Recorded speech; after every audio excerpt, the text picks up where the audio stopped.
San Antonio's winning streak rolls on as the Spurs dismantled the Nets 126-110 last night to win their 11th straight game. The Spurs took the lead for a good 2 minutes into the game and did not look back as 7 Spurs players scored double-digit points in the rout, and no starter played more than 28 minutes. Now, the Spurs are 1.5 games back of the Thunder for the top seed in the West, the closest they've been to catching the Thunder since November 10th. The two teams do not match up with each other for the rest of the regular season, but we know we get SGA back tonight. Should OKC be concerned by the Spurs closing in on that 1 seed? Wendy, what do you think? I think they should be concerned about Victor Wembanyama being a 7'5" pterodactyl who can destroy everything at the rim. That's what they should be worried about, no matter where the game is played. Perk and I have had a funny thing with the Spurs. You know, for a couple of weeks ago, Perk was telling me, stop worrying about the Spurs' lack of experience. Just pay attention to this incredible player. And you know what? I agree with Perk. I've decided to stop worrying about their lack of experience and start paying attention to the fact that they've got a generational player who can overcome it. But Perk is all worried about Oklahoma City and these recent losses. And I'm looking at the way they're playing, and I'm energized by the way Oklahoma City is playing. Without their top 3 ball handlers, they've been able to give more time to Cason Wallace. He's had 3 20-point games. They've been able to develop guys, 7, 8, 9 on their bench who I think they will be able to use later on. I think they've had some really good performances while Shea's been out. And yeah, they've taken some losses, but this team has championship experience. I understand what Perk's going to say, that there were 2 Game 7s last year at home, and I respect that. I'm not that worried about Oklahoma City's seed. I'm more worried about that man's health right there, and if he's healthy, I like their chances. Go ahead, Perk. You know, the one thing I love about the organization of Oklahoma City is that they always got love for me, and they never take anything personal, what I say, when it comes to speaking on the game of basketball. And what I'm about to say, I don't want the city of Oklahoma to be mad at me. I don't want the organization to be mad at me. I'm a huge SGA fan. But the San Antonio Spurs are going to win it all this year. The San Antonio Spurs is going to win the NBA championship this year. Not next year, not 2 years from now. They're going to win it this year. Yes, they have Wemby. We understand that. A true definition of a generational talent. A guy who could affect both ends of the floor, and a guy that has a mindset of a 10-year vet. But I look at the perimeter play that doesn't, big guards, big wings, duplicating what OKC have to what they and what they done to win the championship. And that one dog in particular is Stephon Castle. What I saw him do against Cade Cunningham 2 games ago in Detroit, Cade Cunningham had the worst game of the season, 5 for 26 from the field. And now they're a game and a half back from OKC. They're going to get the number 1 spot. And I don't want to hear anything about lack of experience, because I believe they understand the mission. The mission is they want to get as many home games as they possibly can in this postseason, and it's going to favor them. The San Antonio Spurs will win the NBA championship this year. No, they will not. Kendrick Perkins is wrong. They are not going to win the NBA championship this year. They're not even coming out of the West this year. I believe one of the 2 teams, meaning the Denver Nuggets or the Oklahoma City Thunder, despite losing 4 games in 5 meetings against San Antonio this year, will derail the San Antonio Spurs from going to the NBA Finals. I don't think they're beating both. I don't think they're getting through both to come out of the West. They will win a championship within the next 2 to 3 years with Wembanyama. He's going to win several championships. Matter of fact, I would have put it past him to win it next year. I just don't think it's going to be this year because I think Shai Gilgeous-Alexander is going to come back and remind everybody who the hell he is. I think Jalen Williams ultimately will come back, and a combination of those two in the backcourt will be a huge help. And I think Holmgren and those guys will respond like champions do, and they'll answer the call. And I certainly believe that Jokic and Jamal Murray is going to have something to say about it. I respect the hell out of the San Antonio Spurs. They are ahead of schedule, and they deserve to be. Stephon Castle is that dude, no question about it. Okay, I think their record's like 9-2 against the top 3 seeds in the National Basketball Association. So Kendrick Perkins is not off his rocker.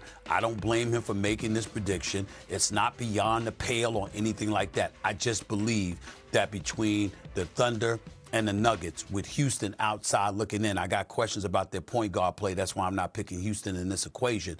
But I'm just looking at it from that standpoint, and I'm saying the San Antonio Spurs, as formidable as they are, I'm still not picking them ahead of both Denver and OKC. One of those teams will get them, and Kendrick Perkins will be wrong with his prediction. Have you seen Denver over the last month and a half? What have you looked when you watch the Denver Nuggets? Jokic hasn't been himself. I don't think that's going to continue. No, I don't think that's going to continue. Why? We're because I believe in Jokic. Half away, damn near 2 months from. I believe in Jokic as well, but it's the others for me.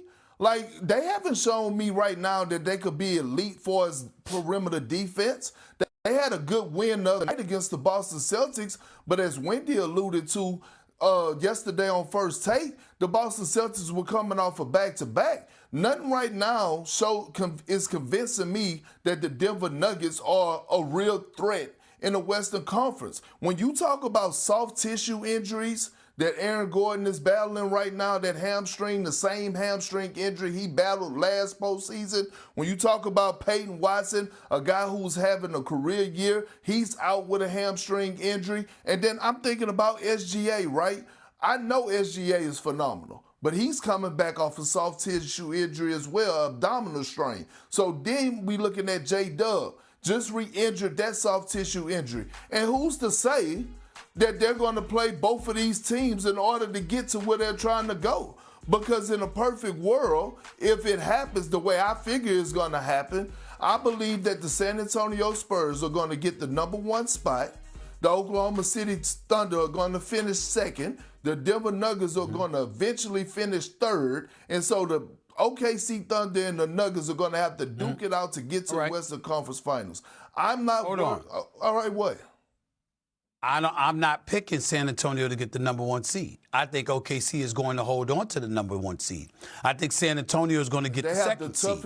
And also, I'm not worried. Listen, only people I'm worried, only team I'm worried about against OKC is San Antonio. I ain't worried about nothing else. They're gonna roll through everybody else. They're gonna hold on to the #1 seed. All right, San Antonio's going to be a top 2 seed, and we'll go from there. And oh, by the way, Wendy, I think Wendy will co-sign this.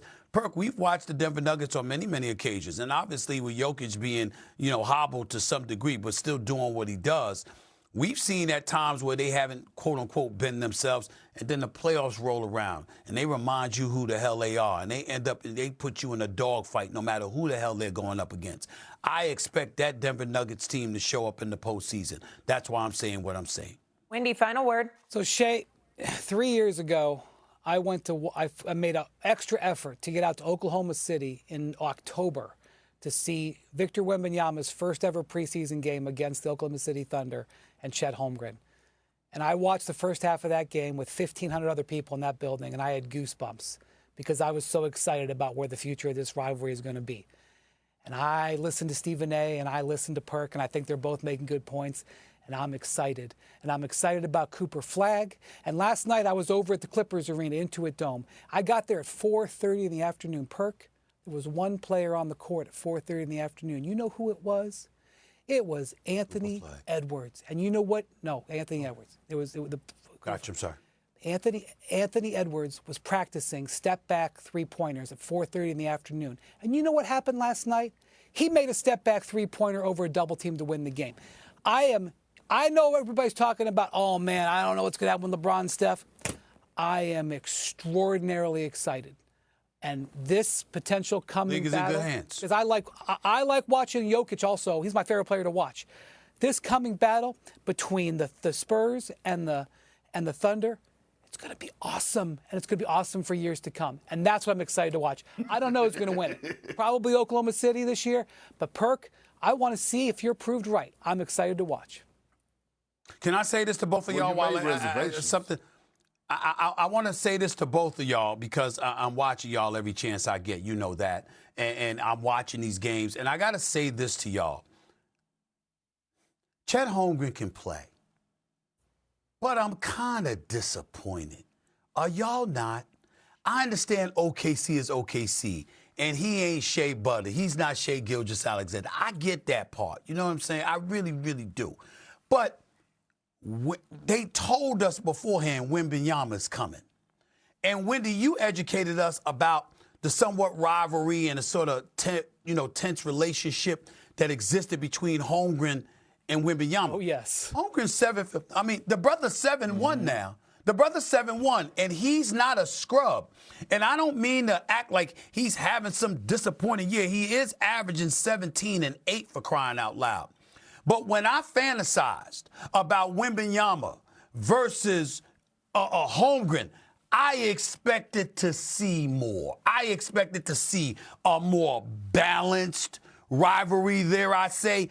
I'm not seeing that. We're hearing Wemby all day, every day, every day. Do you realize if Chet Holmgren is anywhere close to Wemby, there's nothing to talk about anybody beating?